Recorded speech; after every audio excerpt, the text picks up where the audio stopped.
12ನೇ ಅಧ್ಯಾಯದ 7ನೇ ಶ್ಲೋಕವನ್ನು ನೋಡಿಕೊಳ್ಳಿ.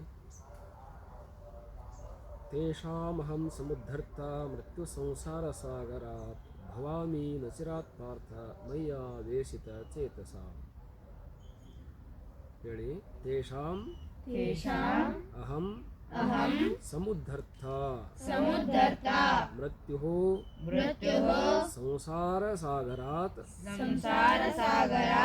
ಭವಾಮಿ ನ ಚಿರಾತ್ ಪಾರ್ಥ ಮಯಿ ಆವೇಶಿತ ಚೇತಸಾಂ.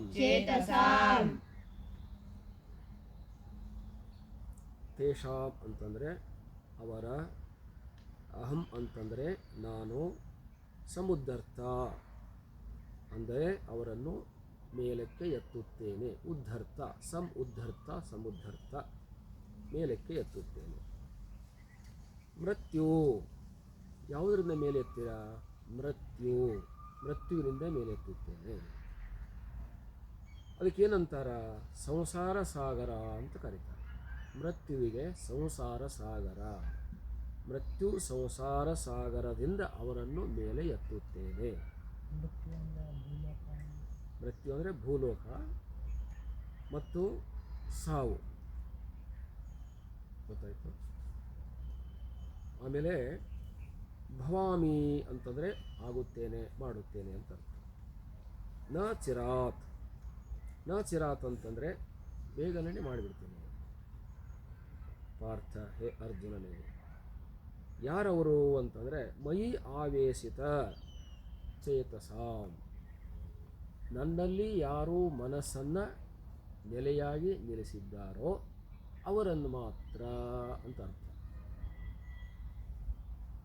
ನನ್ನ ಸ್ವರೂಪದಲ್ಲಿ, ನನ್ನ ಆತ್ಮನಲ್ಲಿ ನನ್ನ ಮೇಲೆ ಯಾರು ವಿಶ್ವಾಸವನ್ನು ಇರಿಸಿಕೊಂಡಿದ್ದಾರೆಯೋ ಅವರನ್ನು ನಾನು ಮೃತ್ಯುವೆಂಬ ಸಂಸಾರ ಸಾಗರದಿಂದ ಮೇಲಕ್ಕೆ ಎತ್ತುತ್ತೇನೆ. ಮೃತ್ಯು ಅಂತಂದರೆ ಗೊತ್ತಲ್ವೇ? ಮರಣ ಅಂತ ಅರ್ಥ. ಅವರಿಗೆ ಮರಣವೇ ಬಾರದಂತೆ ನಾನು ನೋಡಿಕೊಳ್ಳುತ್ತೇನೆ ಎಂದು ಅರ್ಥ. ಹೌದು. ಯಾರು ನನ್ನ ಮೇಲೆ ಶ್ರದ್ಧಾ ಭಕ್ತಿ ಇಟ್ಟುಕೊಂಡು ಮನಸ್ಸನ್ನು ಲೀನಗೊಳಿಸಿದ್ದಾರೆಯೋ, ನನಗೆ ಯಾರು ಸಮರ್ಪಣೆ ಮಾಡಿದ್ದಾರೆಯೋ ಅವರಿಗೆ ಮರಣ ಬಾರದಂತೆ ನಾನು ನೋಡ್ಕೊಳ್ತೇನೆ. ಗೊತ್ತಾಯಿತು? ಕಾರಣ ಏನಂತಂದರೆ, ಮರಣ ಅವರಿಗೆ ಬಂತು ಅಂತಾದರೆ ಮತ್ತೆ ಅವರು ಹುಟ್ಟಿ ಬರ್ತಾರಾ? ಮತ್ತೆ ಹುಟ್ಟಬೇಕಾಗುತ್ತೆ. ಯಾರು ಸಾಯ್ತಾರೋ ಅವ್ರು ಹುಟ್ಟಬೇಕಾಗುತ್ತೆ. ಯಾರು ಸಾಯೋದಿಲ್ವೋ ಅವ್ರು ಹುಟ್ಟೋದಿಲ್ಲ.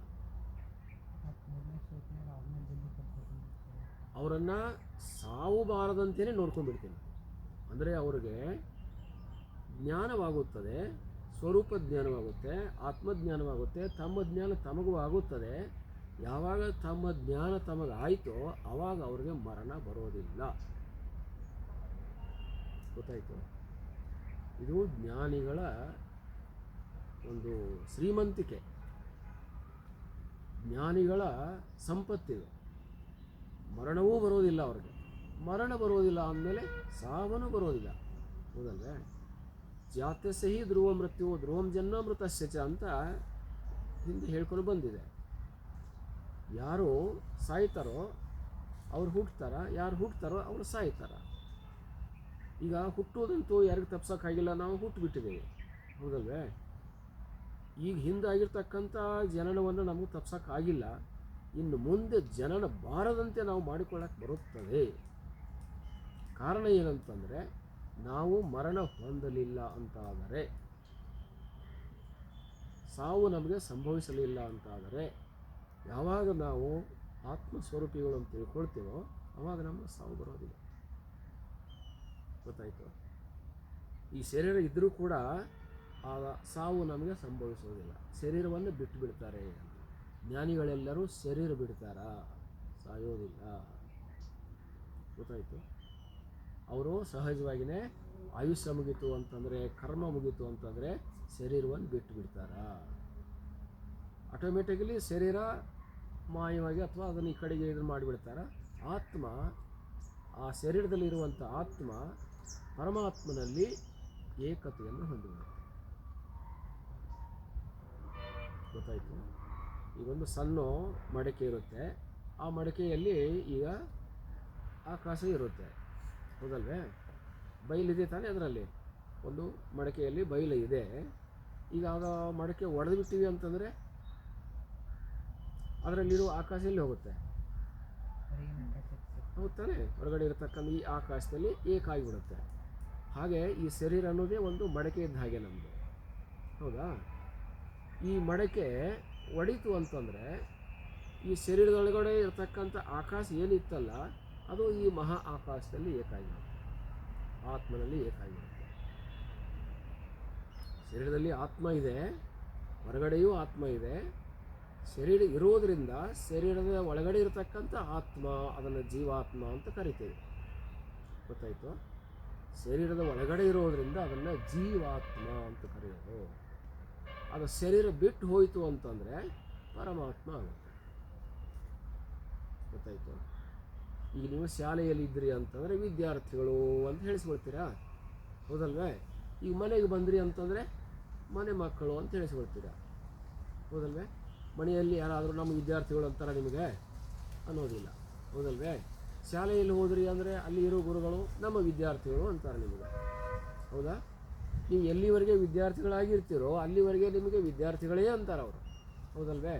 ಆ ವಿದ್ಯಾರ್ಥಿ ಅವಸ್ಥೆ ಮುಗಿತು ಅಂತಂದರೆ ಆಮೇಲೆ ನೀವೇನಾಗ್ತೀರಿ?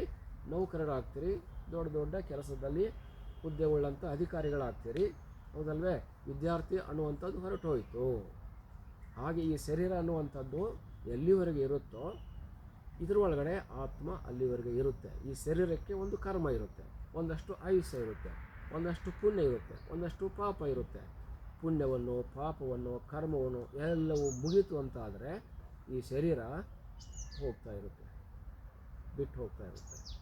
ಆಟೋಮೆಟಿಕಲಿ ಅದರ ಕರ್ಮ ಕಳೀತು, ಆಯುಷ್ಯ ಕಳೀತು ಅಂತಂದರೆ ಅದು ಜೀರ್ಣ ಆಗುತ್ತೆ, ನಶಿಸಿ ಹೋಗುತ್ತೆ. ಆವಾಗ ಅಲ್ಲಿ ಆತ್ಮ ನಿಂತುಕೊಳ್ಳೋದಕ್ಕೆ ಅವಕಾಶ ಇರೋದಿಲ್ಲ. ಅದರಲ್ಲಿ ಕರ್ಮ ತೀರಿತು ಅಂದರೆ ಅದರ ಅಲ್ಲಿರತಕ್ಕಂಥ ಆತ್ಮ ಹೊರಗೆ ಹೋಗಿಬಿಡುತ್ತೆ. ಆವಾಗ ಅದು ಪರಮಾತ್ಮವಾಗಿರುತ್ತೆ. ಗೊತ್ತಾಯಿತು? ಯಾವ ಜೀವಾತ್ಮ ಶರೀರದಲ್ಲಿ ಇದ್ದಾಗ ಶರೀರ ಹೋದ್ಮೇಲೆ ಅದೇ ಜೀವಾತ್ಮ ಹೊರಗಡೆ ಹೋದ್ಮೇಲೆ ಪರಮಾತ್ಮ ಅಂತ ಹೇಳ್ತೀವಿ. ನಾಶವಾಗೋದು, ಕಡಿಮೆ ಕಡಿಮೆ ಹಾಕ್ಕೊಂಡು ಹೋಗಿಬಿಡುತ್ತೆ. ಜ್ಞಾನ ಆಗಿರುತ್ತಲ್ಲ, ಯಾರಿಗೆ ಜ್ಞಾನ ಆಗಿರೋದಿಲ್ವೋ ನೋಡಿ, ಇವನು ಕೇಳಿದ, ಹೌದಾ? ಈಗ ಆತ್ಮ ಹೊರಗೆ ಹೋಯಿತು ಅಂತ ಹೇಳಿದ್ವಲ್ಲ, ಇದು ಮತ್ತೆ ಶರೀರ ತೊಗೊಂಡು ಬರುತ್ತೋ ಇಲ್ಲೋ? ಹೌದಲ್ವೇ? ಶರೀರ ತೊಗೊಂಡು ಬರುತ್ತೆ. ಯಾವಾಗ? ಜ್ಞಾನ ಇಲ್ಲ ಅಂತ ಆದರೆ. ನಾನು ಬ್ರಹ್ಮ ಇದ್ದೇನೆ, ನಾನು ಆತ್ಮನಿದ್ದೇನೆ, ನಾನು ಪರಮಾತ್ಮನಿದ್ದೇನೆ ಅನ್ನುವಂಥ ಅರಿವು ಇರಲಿಲ್ಲ ಅಂತ ಆದರೆ ಆ ಶರೀರದಲ್ಲಿ ಇದ್ದಾಗಲೇ ಇರಬೇಕಾದ ಜ್ಞಾನ. ಗೊತ್ತಾಯಿತು? ಆ ಶರೀರದಲ್ಲಿ ಇದ್ದಾಗಲೇ ಆ ಜ್ಞಾನ ಇತ್ತು ಅಂತಂದರೆ ಮತ್ತೆ ಅದು ಜನ್ಮವನ್ನು ತಳ್ಳೋದಿಲ್ಲ.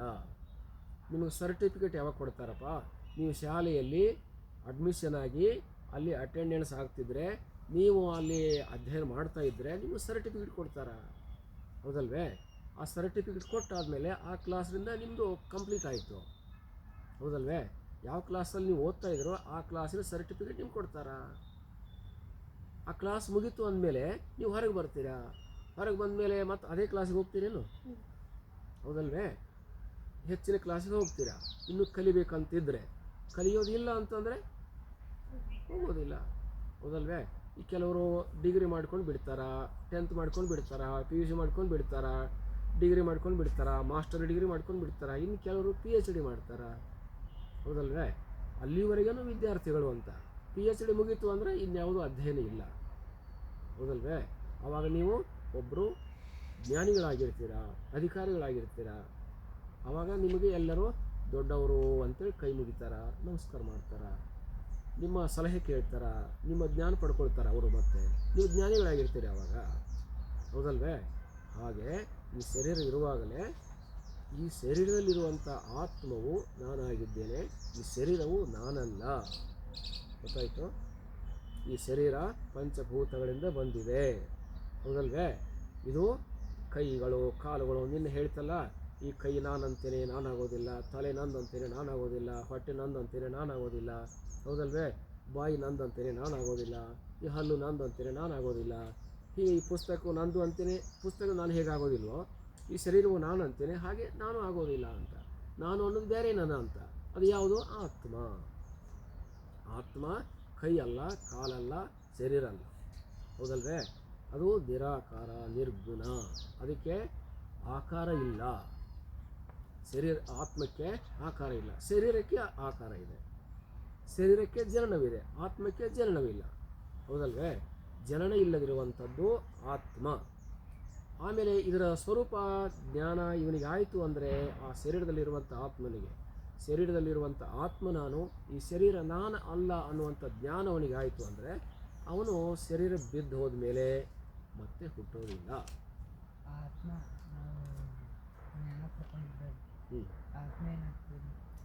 ಪರಮಾತ್ಮ ಆಗುತ್ತೆ,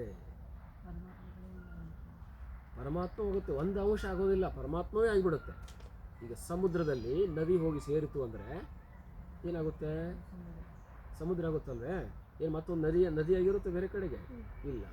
ನದಿಗಳು ಹೇಗೆ ಸಮುದ್ರವನ್ನು ಸೇರಿದಾಗ ಅವೆಲ್ಲ ಸಮುದ್ರವೇ ಆಗಿ ಹೋಗ್ತಾವೋ, ಹಾಗೆ ಇಲ್ಲಿರತಕ್ಕಂಥ ಆತ್ಮ ಶರೀರ ಬಿಟ್ಟು ಹೋದ್ಮೇಲೆ ಪರಮಾತ್ಮವಾಗಿ ಹೋಗುತ್ತೆ, ಹೌದಾ? ಅದು ಮತ್ತೊಂದು ನದಿಯಾಗಿ ಹರಿಯೋದಿಲ್ಲ ಆಮೇಲೆ.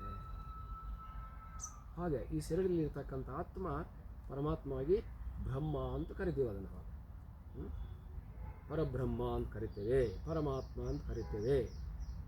ನಿರಾಕಾರ, ನಿರ್ಗುಣ, ನಿರಂಜನ, ಹೀಗೆಲ್ಲ ಅದನ್ನು ಅಜರ, ಅಮರ, ಅಭಯ, ಅಮೃತ ಅಂತ ಅದನ್ನು ಕರೀತಾರೆ. ಇದು ಈ ರೀತಿಯಾಗಿರ್ತಕ್ಕಂಥ ಆತ್ಮ. ಇದನ್ನು ನಾನು ಅವರಿಗೆ ಉಂಟು ಮಾಡ್ತೇನೆ. ಇದು ಉಂಟಾಯಿತು ಅಂತಂದ್ರೆ ಸಹಜವಾಗಿಯೇ ಅವರು ಈ ಸಂಸಾರ ಬಂಧನದಿಂದ, ಮೃತ್ಯು ಅಂತಕ್ಕಂಥ ಈ ಸಂಸಾರ ಬಂಧನದಿಂದ ಬಿಡುಗಡೆಯಾಗಿ ಅವರು ಪರಮಾತ್ಮ ಸ್ವರೂಪಗಳಾಗಿಬಿಡ್ತಾರ, ಬ್ರಹ್ಮವಾಗಿಬಿಡ್ತಾರ. ಹಾಗಾಗಿ ಯಾರು ನನ್ನಲ್ಲಿ ಮನಸ್ಸನ್ನು ಈ ರೀತಿಯಾಗಿ ಕೇಂದ್ರೀಕರಿಸಿರ್ತಾರೆಯೋ, ನನ್ನಲ್ಲೇ ಮಗ್ನವಾಗಿರುತ್ತಾರೆಯೋ, ಅವರನ್ನು ನಾನು ಶೀಘ್ರದಲ್ಲಿಯೇ, ಗೊತ್ತಾಯಿತು, ಸಂಸಾರ ಬಂಧನಗಳಿಂದ ಬಿಡುಗಡೆ ಮಾಡಿಬಿಡ್ತೇನೆ. ಈ ಜನನ ಮರಣ ಅನ್ನುವುದೇ ಮನುಷ್ಯರಿಗೆ ಬಂಧನ, ಈ ಶರೀರ ಅನ್ನುವುದೇ ಬಂಧನ. ಈ ಬಂಧನಗಳಿಂದ ಇದಕ್ಕೆ ಮೃತ್ಯು ಸಂಸಾರ ಸಾಗರ ಅಂತ ಕರೀತಾರೆ. ಇದನ್ನು ಈ ಶರೀರವನ್ನು, ಈ ನಮ್ಮ ಜೀವನವನ್ನು ಮೃತ್ಯು ಸಂಸಾರ ಸಾಗರ, ಮೃತ್ಯು ಎಂಬ ಸಂಸಾರದ ಸಾಗರ ಇದು. ಜ್ಞಾನ ಆಯಿತು ಅಂದರೆ ಅದಕ್ಕೆ ನನ್ನಲ್ಲಿ ಮನಸ್ಸು ಇಡಬೇಕು ಅವರು. ನೀವು ಹಾಗೆ ರೌಂಡ್ ಹೊಡ್ಕೊಂಡು ಹೋಗ್ತಾ ಇದ್ದಾರೆ, ಪುಕ್ಕಟ್ಟೆ ಯಾರು ಮಾಡೋದಿಲ್ಲ. ಮನಸ್ಸು ನಿಶ್ಚಲ ಆಗಬೇಕು, ಶುದ್ಧ ಆಗಬೇಕು. ಶುದ್ಧವಾಗಿ ಭಗವಂತ, ನಾನು ಇನ್ನೇನು ಈ ಭೂಮಿಯಲ್ಲಿ ಪಡಿಬೇಕಾದದ್ದಿಲ್ಲ, ನಿನ್ನ ಆಶ್ರಯವನ್ನು ಸಿಕ್ಬಿಟ್ರೆ ಸಾಕು ನನಗೆ. ಭಕ್ತಿಯಿಂದಲ್ಲ, ಜ್ಞಾನದಿಂದ, ಗೊತ್ತಾಯ್ತು? ಜ್ಞಾನ ಬೇರೆ, ಧ್ಯಾನ ಬೇರೆ. ಧ್ಯಾನ ಅಂದರೆ ಮನಸ್ಸಿನಿಂದ ಮಾಡೋದು, ಜ್ಞಾನ ಅಂದರೆ ಬುದ್ಧಿಯಿಂದ ತಿಳ್ಕೊಳ್ಳೋದು.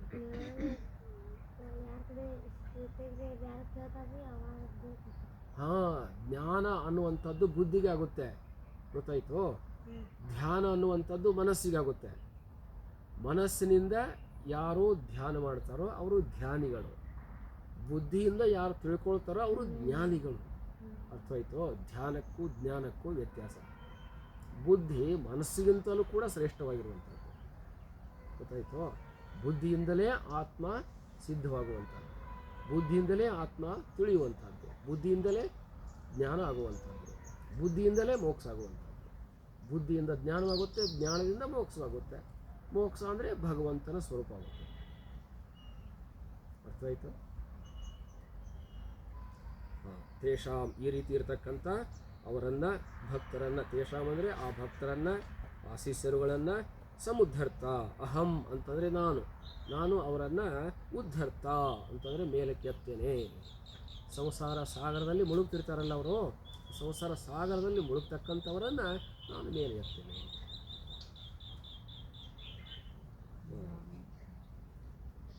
ಗೊತ್ತಾಯ್ತಲ್ಲ? ಶ್ಲೋಕಾರ್ಥ ಸ್ಪಷ್ಟ ಆಯ್ತಲ್ಲ?